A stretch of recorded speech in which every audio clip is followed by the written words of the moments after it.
coming up in this episode on Follow Him. A C.S. Lewis quote that just as rings true to me is, we might think that the Lord wanted obedience to a set of rules, whereas he really wants people of a particular sort. That's what I think Doctrine and Covenants 1 is calling us to. Are we becoming people of a particular sort?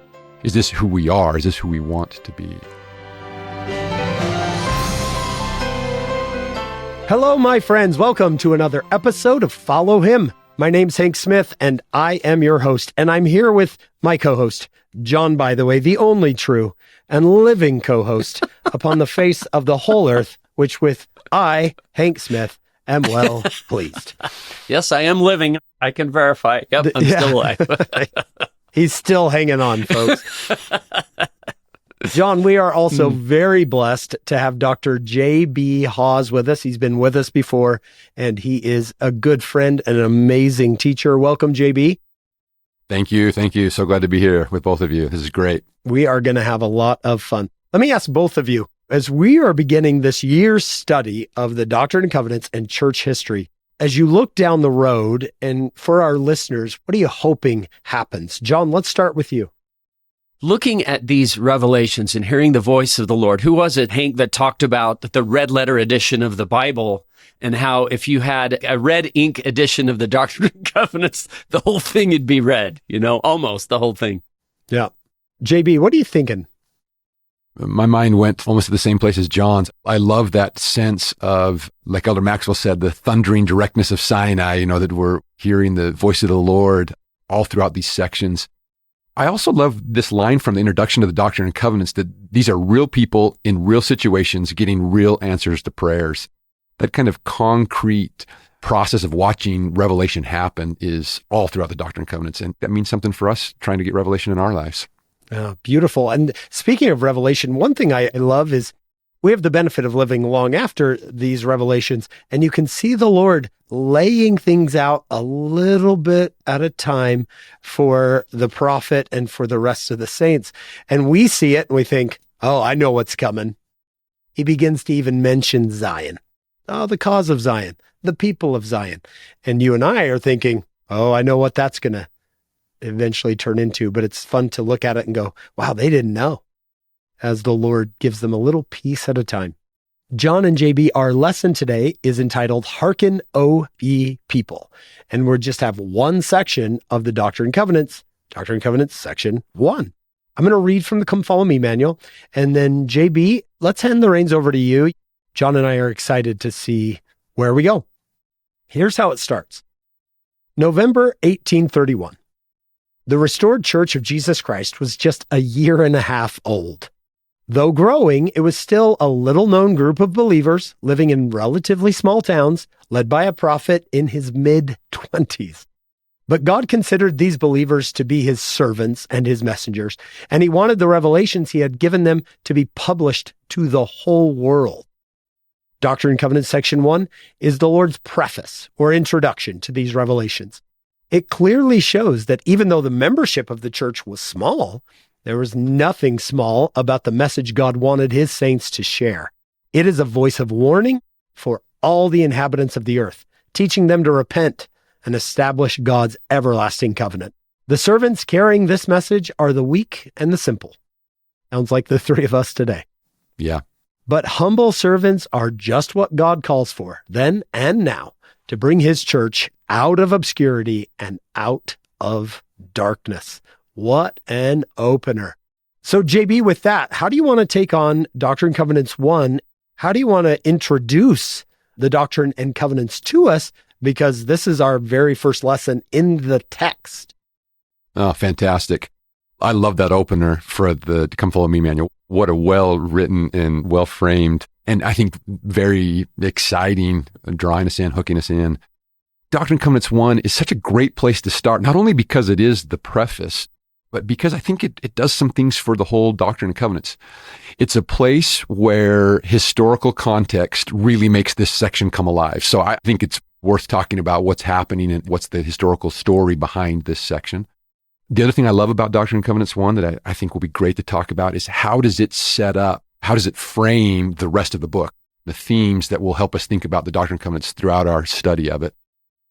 Doctrine and Covenants 1 reminds us over and over again how fortunate we are to have prophets. That this is the Lord's pattern, that the Lord works through servants, and what a miracle it is to have those. Those are a couple things that I see in Doctrine and Covenants 1. Yeah. The restoration bursts onto the scene in this section, right, JB? It is not a, hey, let's fade this in. It's big. Yeah, well said.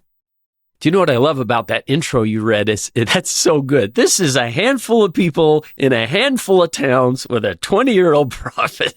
But you read this section and it's like, it's big enough for today for 17 million. You read it and you think, wow, it worked for them. It works for us now.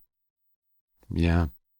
John, JB, almost like a patriarchal blessing where you're going, I'm a very small person. I'm usually pretty young. Someone gets a patriarchal blessing. And here are these great big prophecies, these great big promises. You're almost thinking there's something bigger in mind here than just this small little group. Mm-hmm. So yeah, JB, let's do a little historical context. Well, I think the first thing we notice when we come to Doctrine and Covenants section 1, we're looking at the section heading, is we notice the date. This section is out of order chronologically. So it comes November 1831, and it's Hank's, that great intro that you read. The church is in existence, organized a year and a half earlier. And so we ask the question, maybe first off, why is this section out of order chronologically when so many of the other sections we're going to follow pretty much a chronological sequence? I think that is the story. This section was given as a revelation to be a preface, and the Lord calls it my preface to this book of commandments. That's what makes this section, I think, special and stand out, is that its place of honor as a revealed preface. The Lord wanted us to encounter this before we study the Doctrine and Covenants. How's this coming about? What's the setting that brings this together? Joseph Smith has been putting revelations to paper for a couple of years now, starting probably with what we have as Doctrine and Covenants 3 seems to be the first one that he dictated or wrote down or committed to paper. And so we've had now a collection of 60-ish revelations that have been written down. A conference that happens in Hiram, Ohio on November 1st and 2nd, 1831. So Joseph and Emma have been living for a couple of months with John and Elsa Johnson in Hiram, Ohio. And we just have to say, everyone should put on their list to visit the Johnson farm in Hiram, Ohio. If you had a church history trip, that is one of the all-time great church history sites. That home is just remarkable. The conference meets there. 10 elders are coming together, and high on their agenda, prime on their agenda is, should the revelations be printed? You can think about why that question is probably roiling around in their minds. These revelations are meant for the world. The message is so powerful, but they only have handwritten copies. And maybe you can get a copy if you pass by someone who has a copy, or if you're in around Joseph Smith and you handwrite something. But the question is, how do we get these more accessible? Well, that also raises some questions in other people's minds. Should they be printed? Are these the kind of things that we want the world to have? Does this put us in a precarious spot with some of the bold claims in the Restoration? Are the revelations ready to be printed? Are they in the kind of format that we're going to be happy to show to the world? So all these questions are all about in the minds. One thing I think also too was that there were some enemies of the church who were making some claims about the revelations, what was in them, and especially the kind of claims against Joseph Smith's character and the things that the revelations were instructing people to do that simply weren't true or don't show up in the revelations. So perhaps publishing could exonerate the prophet and show that the rumors were false. So all of these things are in the mix.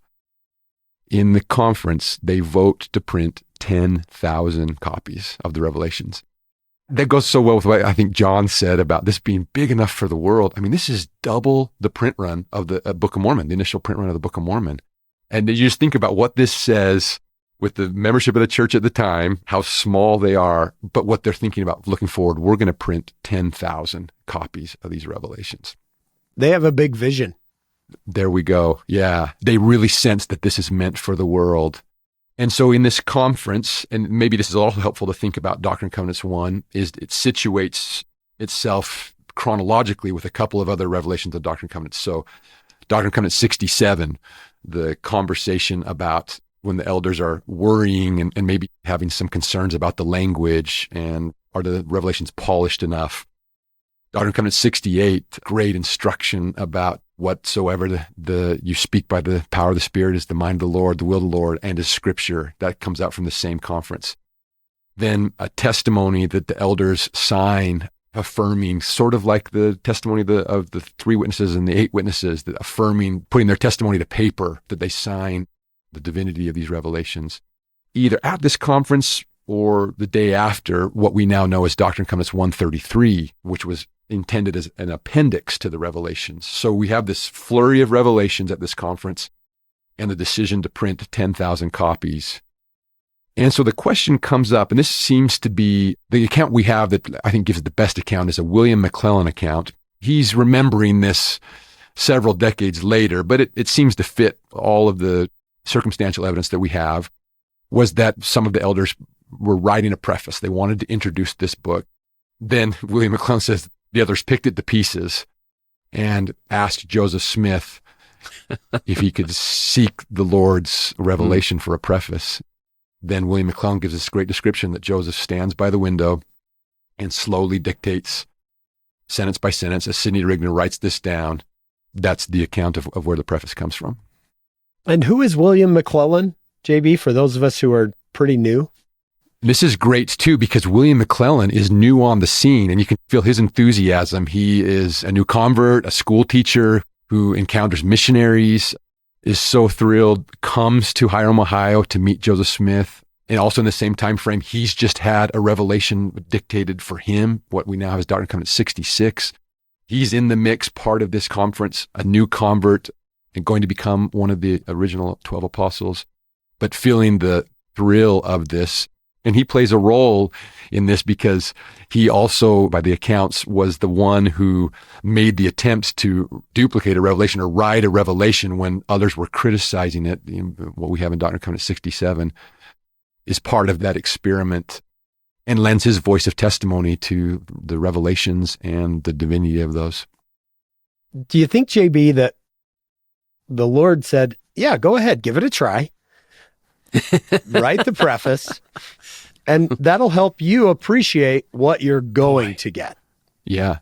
I like that reading. I think sometimes we think of this as a mark of rebelliousness or maybe even a mark of cynicism. But I think one way to read it is William McLellin feeling obedient to this instruction and feeling that maybe this is part of the way of affirming the testimony for everyone else involved.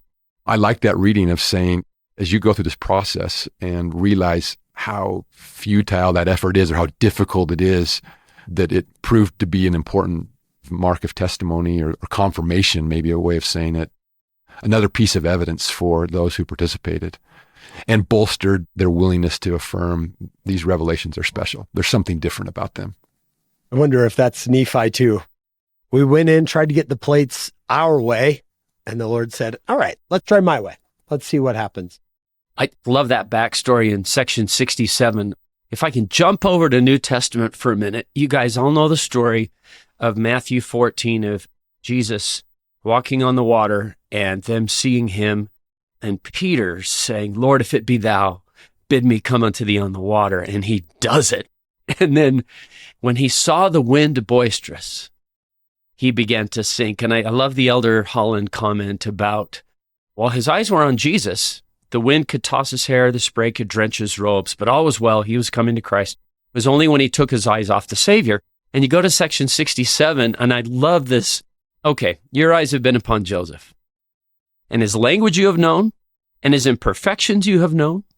This also you have known, but look at the revelations. There is no imperfection in them. And then it's this, let me write the preface, and it's, whoa. That message of your eyes are in the wrong place. What are you looking at? Who in the world could have written this? You read section 1 and you just think, who could speak in the name of God that way? Because that's not anybody's voice but the Lord's. To read it, like you said, JB, well, I'll give it a try and I'll give it a try. And then you read, Joseph stands by the window, as William McLellin said, and gets this. And it's like, wow. Listen to the authority that's talking here in section 1. To me, that's a really cool message of your eyes have been in the wrong place. Now look to me, and here we go. I love that Matthew 14 connection, John. That's really powerful.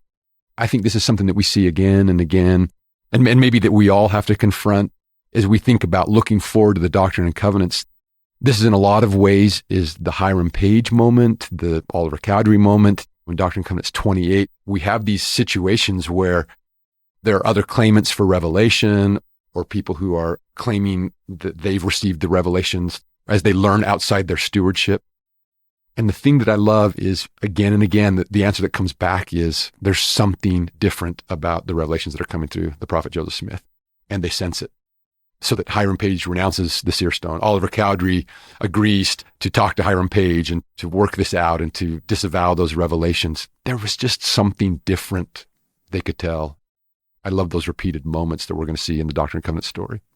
John, I'm sure this is something we're going to bring up over and over, but Joseph Smith in November of 31 is 25. In our world, he's a kid. I have students at BYU who are 25.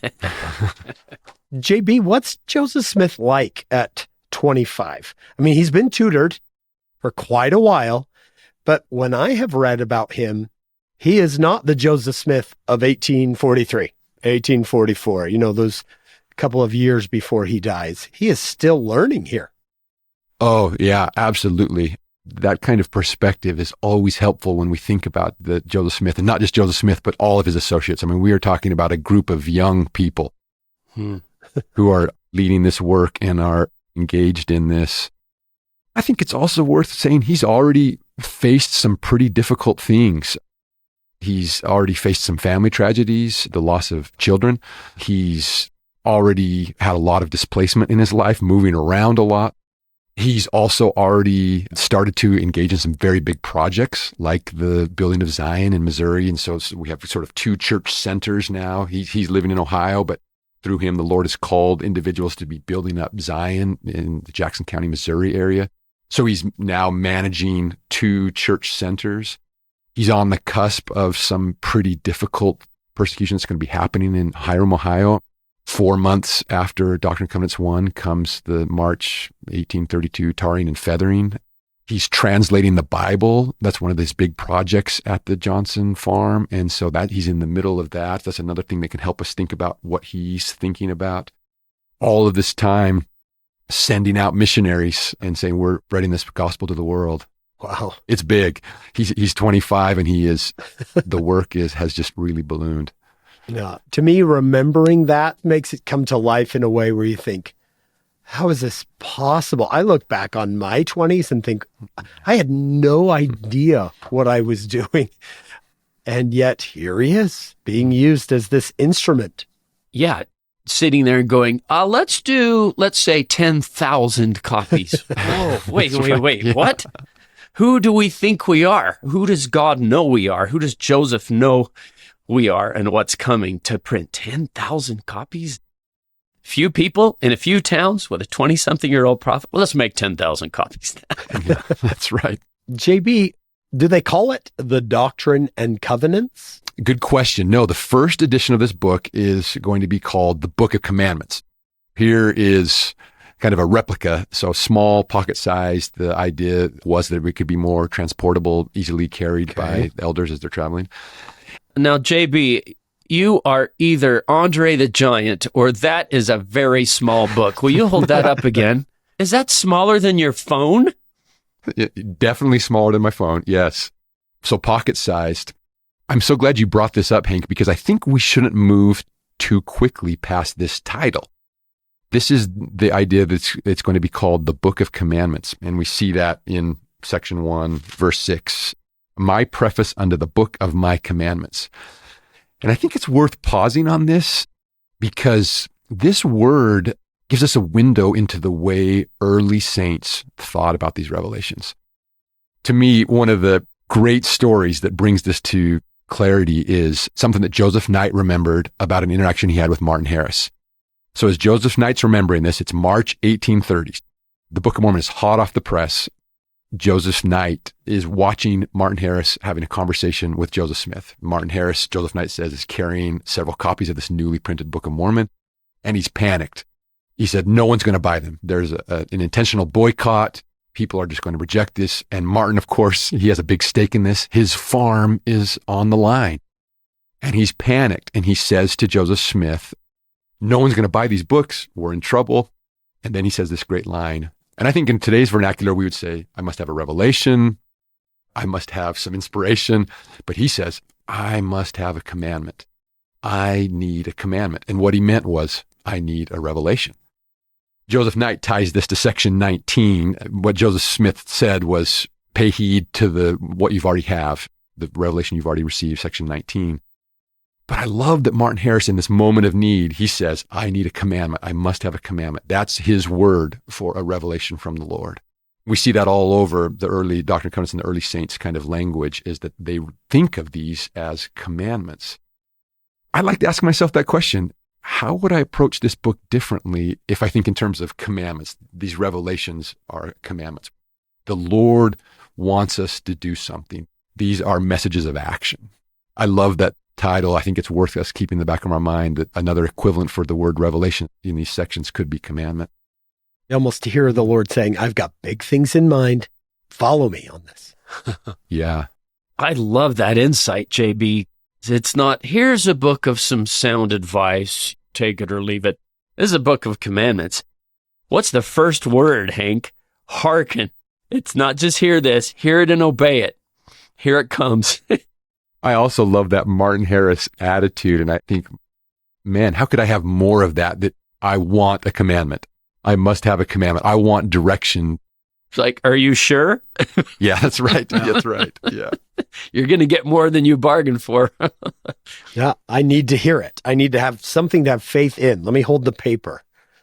In response to this conference and this decision to print 10,000 copies, John Whitmer and Oliver Cowdery take the manuscript copies of the Revelations that John Whitmer mostly had been faithfully copying into a manuscript book. And then they travel from Ohio to Missouri, where W.W. Phelps had been called to be the church's printer. Where the press is. That's exactly right. Okay. That's sort of our last step of moving from handwritten copies of the Revelations to printed copies, is that they're going to carry the manuscript copies of the Revelations to Missouri for W.W. Phelps to print them. These 10,000 copies they decide to print need to be printed from over 1,000 miles away in Jackson County. Now, JB, this is a big question to ask, but if I'm new to the church, new to church history, who is in Missouri? Why Missouri? First Vision, New York, Emma Smith, Pennsylvania, right on the border of New York. I think in my mind as I'm reading, oh, they go to Ohio, right there in this section heading. I know they're in Ohio. And then all of a sudden, JB Haws brings up, oh yeah, we need to print this all the way out in Missouri. I know this is a lot to ask, but what would you say is a brief background for someone who's kind of new to this? Yeah, excellent question. And that is one of the things that makes Doctrine and Covenants 1 both intriguing and interesting, but also that requires a little bit of digging into the history because it comes out of order. So there's some of the story that we have to fill in. I think you mentioned it early, Hank, is these hints about Zion we're going to see coming up in all of these early revelations. As we come to section 28 and then through the early 30s of the Doctrine and Covenants sections, the Lord is calling a group of missionaries to travel from New York to what we now know as is the state of Missouri, on the edge of what was Indian territory in 1830s United States.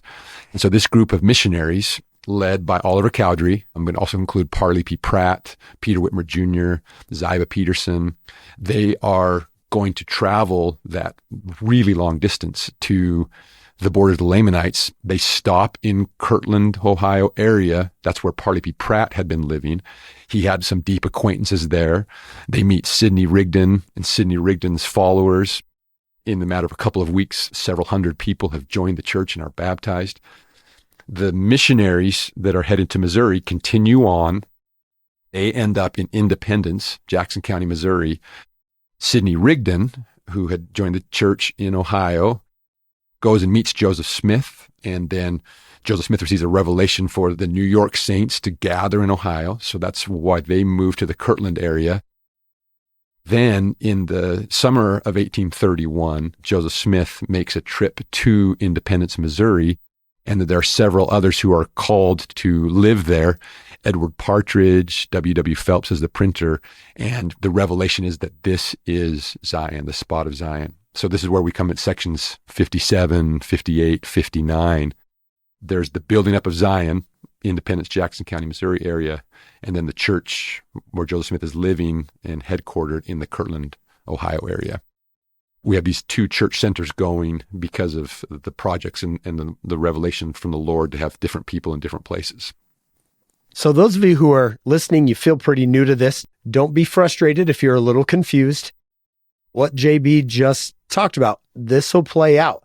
In fact, section 1, if we actually put it in order, where would it be, JB? Like between section 66? Yeah, 67, 67, and 68 happen at the same conference. Yep, exactly right. So we have a lot to learn before we understand the story that you're telling us thoroughly. Yeah. Okay, I think I can pause. Say, all right, I might not know all these places and people, but eventually I will as I keep studying.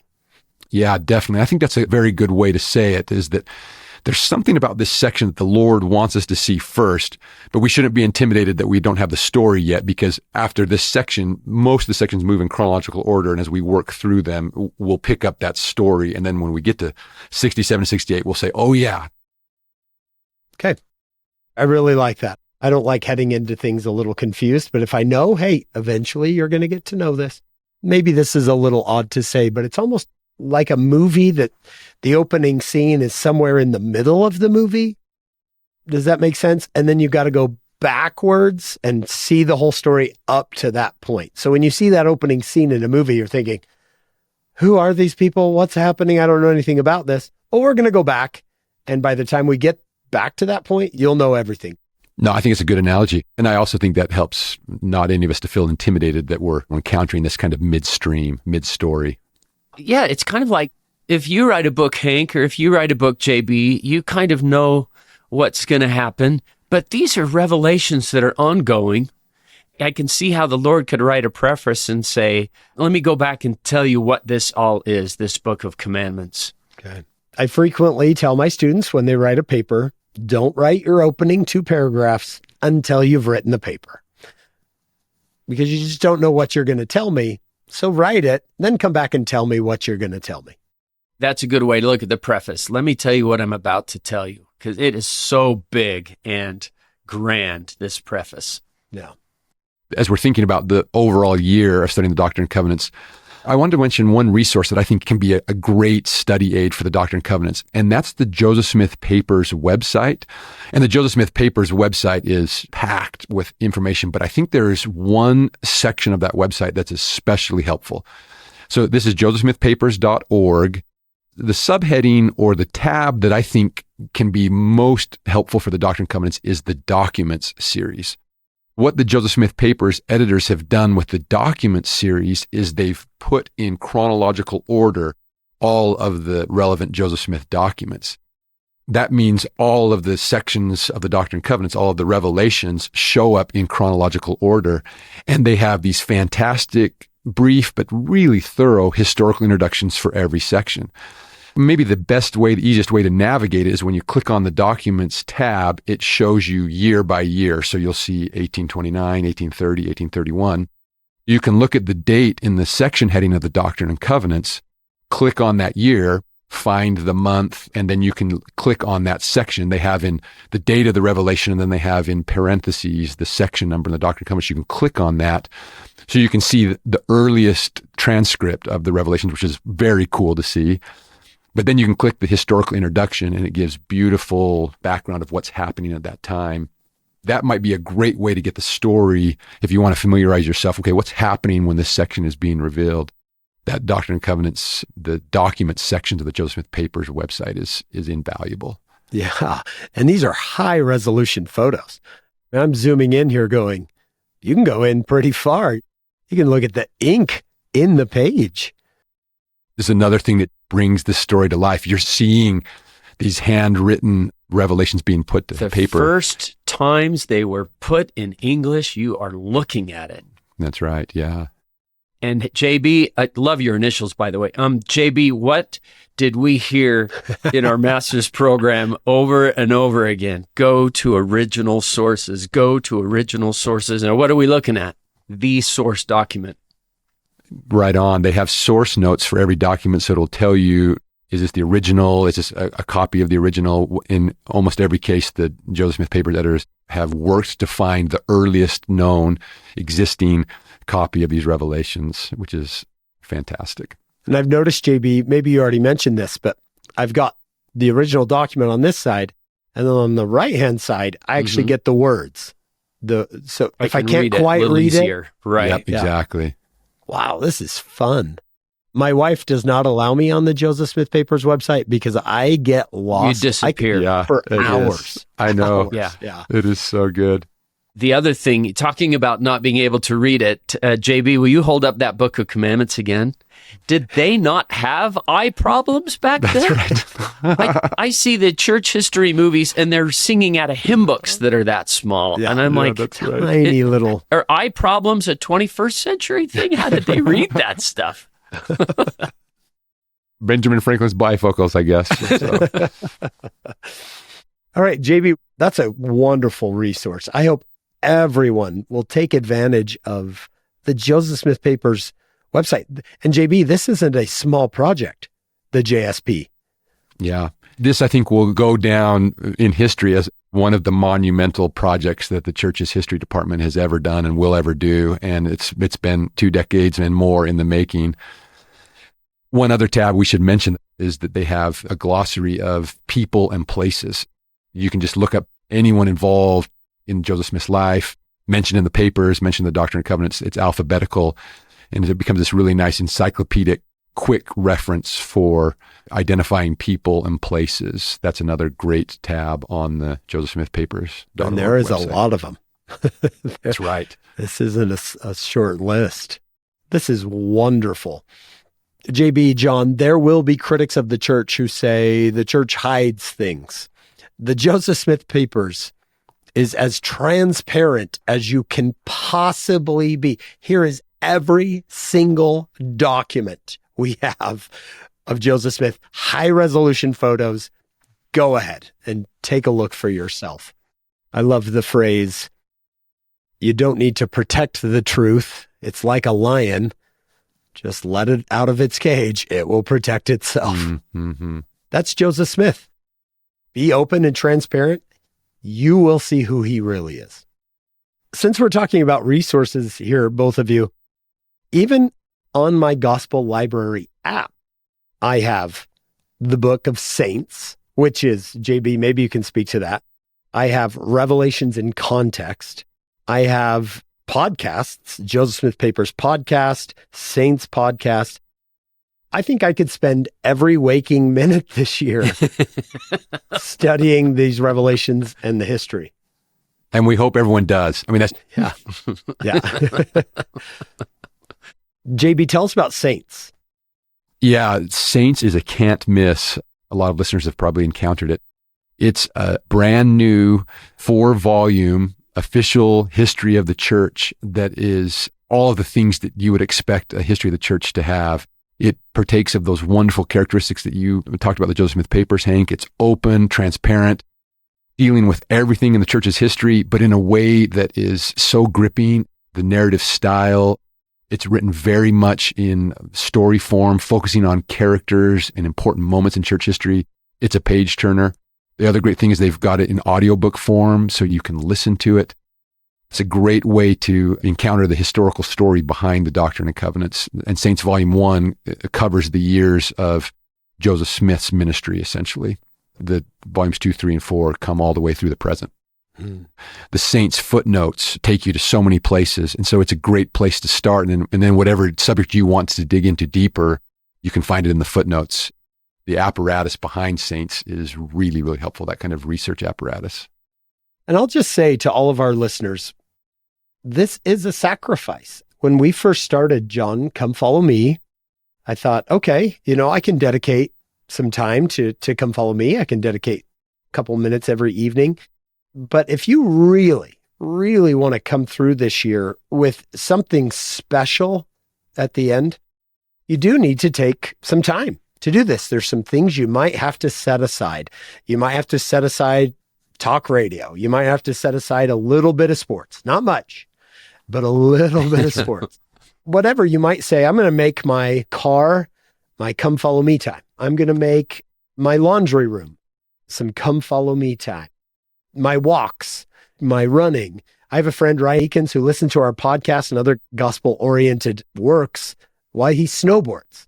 We've got the tools here, but I hope everyone listening will think, you know what? I'm going to dedicate some time to really understanding the church and come to love these people. And I think we could use the word invest some time. I like that, John. And speaking of investment, John, we actually haven't asked JB yet about his background. You can get a full bio of JB on our website or come to our Instagram, Facebook pages. You can get those. But JB, just give us a brief background on your investment into history. I just can't ever go anywhere without mentioning my hometown. And so I was trying to think of a way to bring that in. And Hank, you just offered me that chance. I grew up in Hooper, Utah. Which is this beautiful beachfront community on the shores of the Great Salt Lake, west of Ogden. Hooper was originally called Muskrat Springs in pioneer times, Utah. So that's where I just think, when you live in a place that you find out the name of the town was Muskrat Springs, you think, I want to know more about history. That had to be where it started. We'll have to say this. Those of you who are on YouTube, come onto YouTube if you're from Hooper and leave JB a message. We'll make sure he gets all of those. I did a fireside out there once, and I think every other person asked me if I knew JB Haws. I did my PhD in American history at the University of Utah, and great experience there. Such great mentors and colleagues and fellow students. I love history. I love the story of the church. I love the story of the church in its social and cultural contexts and how we see the ongoing restoration. Beautiful. We should also mention that there is a wonderful woman listening. Her name is Laura. Laura, we are grateful for you. I don't think we'd have JB Haws if it weren't for Laura. Amen to that. Yeah, she's my wife. My wife is an amazing person, an incredible person. JB, we've had you here for a little while. I'm excited. I have some background. I now have some resources. Should we jump into this section itself? Oh, yes. One thing I think about when I think about these little historical replicas. So here's the Book of Commandments. And then in 1835, the Doctrine and Covenants. So you can see the size difference. So the first edition of the Doctrine and Covenants. One thing that I think maybe will help us think about section 1 and its importance is that the orders of the sections in various editions of the Book of Commandments, then the Doctrine and Covenants, has changed a lot. Sometimes they group them thematically. Now we've gone to mostly a chronological sequence. But there's been one constant. Section 1 has always been first. I think we can see why, as the Lord designates it as his preface, but I think the responsiveness of the leaders as they printed these editions, keeping that constantly first, matters. It prompts in us the question is, what is it that the Lord wants us to see before we encounter the revelations? What is it that he wants us to understand about what we're going to read? So what are some of the themes that section 1 lays out that are going to help guide us through the rest of the revelations? I think that's a really productive way to come at section 1 and noticing some of those things. A lens, almost. Here's your lens. This is the way you're going to view this. Right. One of those is what Steve Harper, one of our great colleagues at BYU, called typology of opposites. I'll mention Steve Harper's book, Making Sense of the Doctrine and Covenants, which is a top-notch commentary, takes section by section and provides great background and some really great things to think about. And in his reflections on section 1, Steve notes that section 1 sets out what he calls a typology of opposites. And if you think about this section, we encounter things like Babylon and Zion. We encounter things like the righteous and the rebellious. So it sets up this, what Steve calls a type and an antitype, or these contrasts between entities, between people, between mindsets. That's going to play out through the Doctrine and Covenants, is to think about choices, Zion versus Babylon, righteousness versus rebelliousness. That can serve a couple of purposes. One of those is that I think it highlights that the Doctrine and Covenants is a book where agency plays a significant role, and it wants to emphasize our agency, our role, our free will. We have choices to make. These choices are really before us. This typology of opposites sets that out. The revelations are going to highlight the choices that are before us. I have written in my notes here, I don't know who said it, but section 1, the Lord declares war on Satan. Now you get to pick your side. Yeah. Wow. Yeah. That's good. Let's jump into the section. Hank, do you want to read verse 1? Absolutely. This is pretty cool. Our first verse of the year. Here we go. Yes. Hearken, O ye people of my church, saith the voice of him who dwells on high, and whose eyes are upon all men. Yea, verily I say, hearken, ye people from afar, and ye that are upon the islands of the sea, listen together. I think right from the get-go, if we think about a preface setting the thematic tone, laying out, framing what we're going to see, I think there couldn't be a better place to start, that these messages are universal. We're hearing from the voice of the Lord. His message is for everyone, and he wants to reach the islands of the sea. He wants to reach everyone. His eyes are upon all of us. And I think that's reassuring, encouraging, fantastic. Yeah. It tells you what he has in mind. This isn't just for 1,500 people in Ohio and Missouri. Yeah, definitely. Can you imagine those who were trying to write their own preface? Hearken, O ye people of my church, saith the voice of who would dare say something like that? And it lets you know, no, this was dictated from somewhere else. This was not somebody coming up with something. Yeah. To my church, and by the way, to the entire planet. The isles of the sea listen together. I remember President Eyring beginning a talk by reading this verse once. I was sitting in the Marriott Center. I will never forget it. Listen together. It was a great moment. So that's a great verse.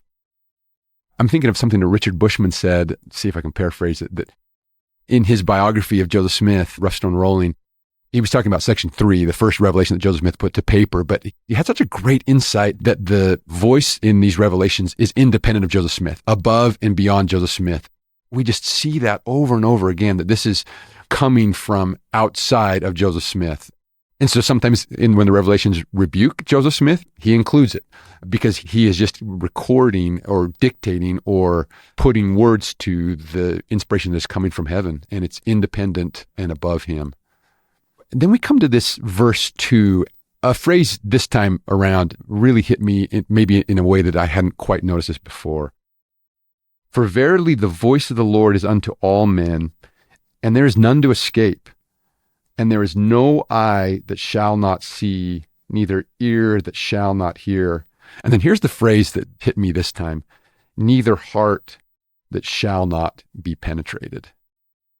There was something intimate about that last phrase, something that just caught me a little differently than eyes not seeing, ears not hearing, but that every heart shall be penetrated.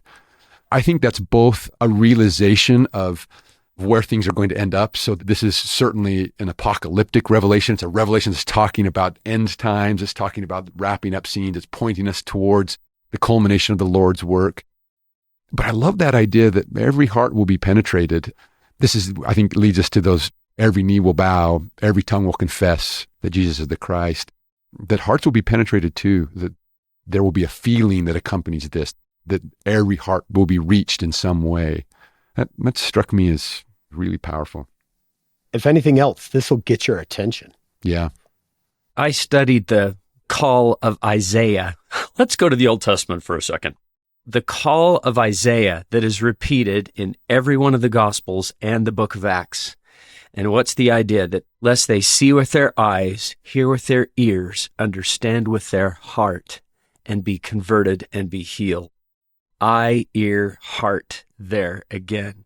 In a positive way, understand and be healed. The Lord's saying every heart is going to be penetrated. That stands out. Yeah, thank you, John. And then maybe as we come to verse 3, this might be another place to settle back into what Steve Harper, we mentioned before about the typology of opposites. It starts with, and the rebellious shall be pierced with much sorrow. This is hard. We feel the feelings of this. Still thinking of this idea of hearts and feelings and pierced with sorrow, and rebelliousness leads to that. One thing that strikes me about this typology of opposites and the way that Doctrine and Covenants sets this up is, in some ways, it doesn't feel totally applicable to real life situations. It's hard to group people into one of two camps. It's hard to group people into rebellious or disciples. Individuals are a little more complex than that. If we're not in either or, if people just aren't either or, and it's not easy to group, one question we might ask ourselves is, why does the Lord teach this way? Why bring up these typology of opposites? Why talk in stark terms? One possibility that I might propose is that it's not good for looking at others. It's not good. I mean, this is not prompting us that we should be judging others and putting people in these categories. But what it can do is it can ask us to think about our own hearts. The typology of opposites has more of an instructive value for us as individuals because we're not in a place, it's not our job to judge, categorize others, but we can look at our own hearts and say, if I'm honest with myself, I can confront that question. Am I in the rebellious camp or am I a disciple? Am I hearkening? Am I not? Am I headed towards Zion or am I not? And maybe this opposite, the value is in having us do some introspection in ourselves and say, where's my heart? Not that I'm classifying others, but maybe I should classify my own thoughts, intents, desires, my heart. That's great. I'm reminded of Matthew 26:22. The Lord is at eye. Yeah. You read this and say, does the shoe fit here? Am I rebellious, or are there certain things I'm rebellious about? Maybe little things. That's great. If we're jumping ahead, John, what you're just saying, this verse 16, I think that there's a connection here. I just really love this in terms of asking ourselves questions. One question we could ask, what does obedience look like in Doctrine and Covenants 1? We're thinking about if this is a call to action, if it's a call to do something, and if it's setting up these opposites, gives us a choice. What does obedience look like? Well, here's verse 16.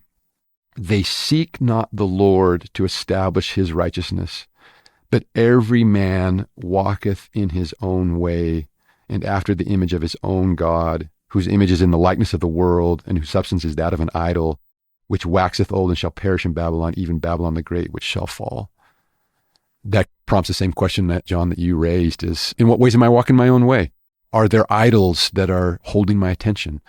Obedience looks like being able to reject that, to give up those idols, to not seek after the image of the world. That's a verse that really calls those questions to my mind. You could reverse it. You could say, to be obedient is to seek the Lord, to establish his righteousness, to not walk in your own way, but walk after God. Don't seek after the world or idols, and don't go after Babylon. Don't go after the world. I think of our listeners who are thinking, how can I be happier? How can I make my life better? That's one way, and we can all do it, is say, in what ways am I really seeking the Lord? Am I trying to establish his righteousness? I think it was Brigham Young who asked another apostle, whose kingdom are you trying to build? The Lord's or your own? This is such a powerful section for prompting those kinds of questions. I love how you sort of reverse that, Hank, is to say, what does obedience look like? It looks like doing these things. A C.S. Lewis quote that just as rings true to me is, we might think that the Lord wanted obedience to a set of rules, whereas he really wants people of a particular sort. That's what I think Doctrine and Covenants 1 is calling us to. Are we becoming people of a particular sort? Is this who we are? Is this who we want to be? One other little tidbit that's kind of got my mind going is there's a great website that everyone should know about, scriptures.byu.edu. It's called the Scripture Citation Index, and I'm sure it's come up a lot on your show. Stephen Little and Richard Galbraith put this together. You can see every time that a verse has been cited in General Conference. You can go to Doctrine and Covenants 1 and you can see how many times verses have been cited. Verse 16 is number 2 on the list of most cited verses from section 1. It's been cited 55 times. So I think there's something that our church leaders are coming back to this verse again and again as one of the standout verses from section 1, is this idea of walking in our own way, seeking after the Lord. There's something to be thought of in that.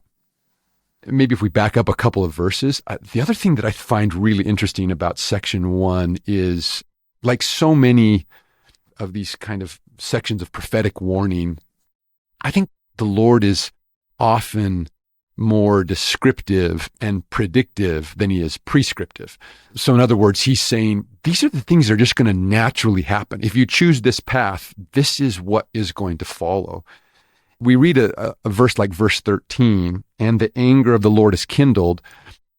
I think that can sound maybe harsher or maybe give us the wrong impression of the nature of God.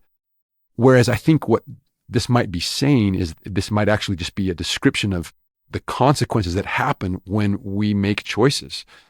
So in other words, verse 14, the arm of the Lord shall be revealed, and the day cometh that they who will not hear the word of the Lord, neither the voice of his servants, neither will give heed to the words of the prophets and apostles, shall be cut off from among the people. And that's just the natural consequences of the choices that we're making. For they have strayed from mine ordinances and have broken mine everlasting covenant. One thing that I've loved about President Nelson is this reminder, helping us to see that covenants are all about relationship.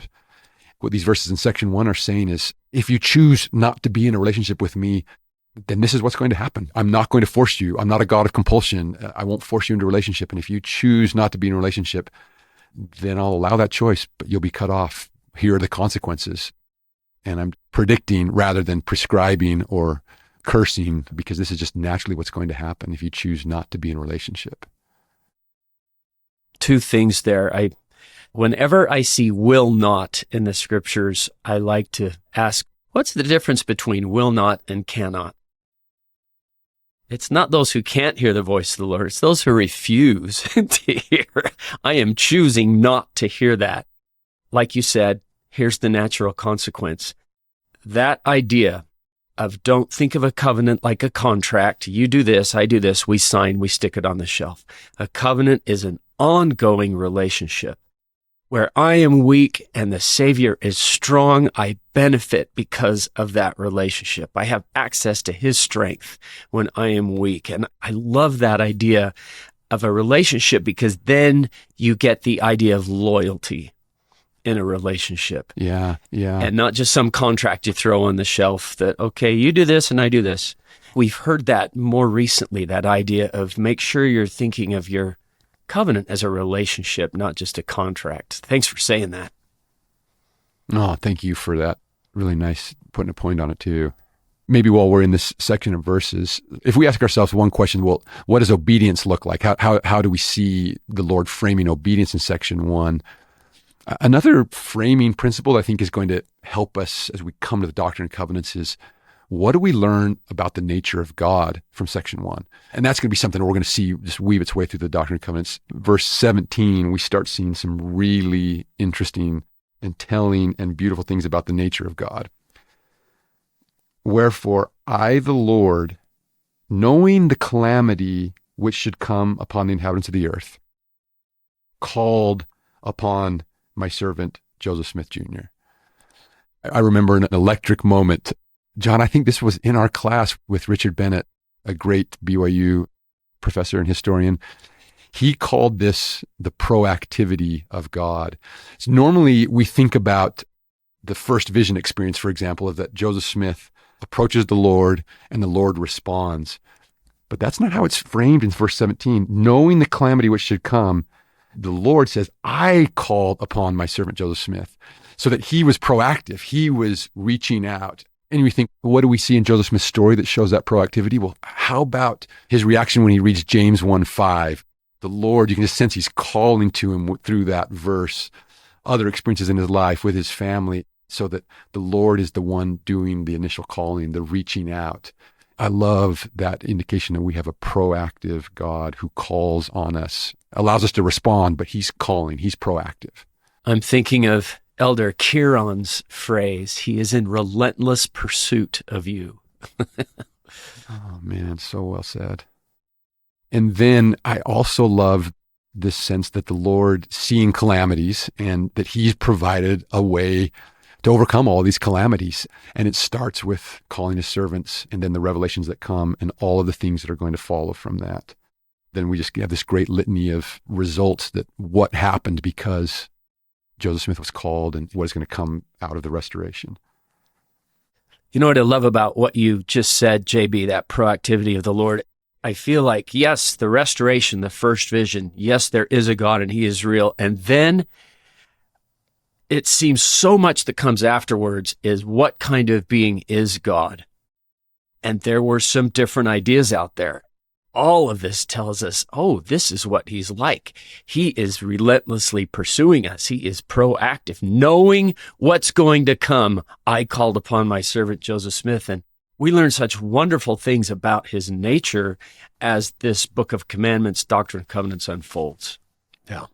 Here. I think this is just giving us a great glimpse into those things and the kind of things that can give us confidence and instill in us hope. And then it talks about us in verse 19, the weak things of the world. My son got some barbells, and I know that I am one of the weak things of the world. And notice in verses 1 through 6, we have who he's talking to. Then 7 through 10, what he's talking about. And now we're moving into the why we're doing this. I know what's about to happen. I called Joseph Smith. Here's what can happen for you. If you listen, if you pay attention, here's all the good things that can happen in your life. Is that kind of a decent way to outline it? I think that's a really nice outline. Yeah. Underscoring this is that idea that the Lord is calling servants. If you're an honest Bible reader, we just have to confront this. This is the way the Lord works. Is his pattern is to call prophets, to call his servants, and then to speak to the world. Who he's speaking to, what and why. That's a nice way to break down the section. I want to help you. I want to save you. Yeah. I have this numbered 10 promises starting in verse 19 and ending in verse 28. The weak things of the world shall come forth and break down the mighty and strong ones. 2, that man should not counsel his fellow man, neither trust in the arm of the Lord. 3, that every man might speak in the name of God the Lord, even the Savior of the world. 4, that faith might increase in the earth. It's kind of fun to see that proactive God listing. Here's what I want. Here's what's possible. And this could be a good chance also, JB, to really talk about, this is the first time, if you're reading the Doctrine and Covenants for the first time, that you get this name. I called Joseph Smith Jr. JB, in your studies of Joseph Smith, which I'm thinking have been pretty extensive, what have you found? Such a profound question, but what a beautiful one.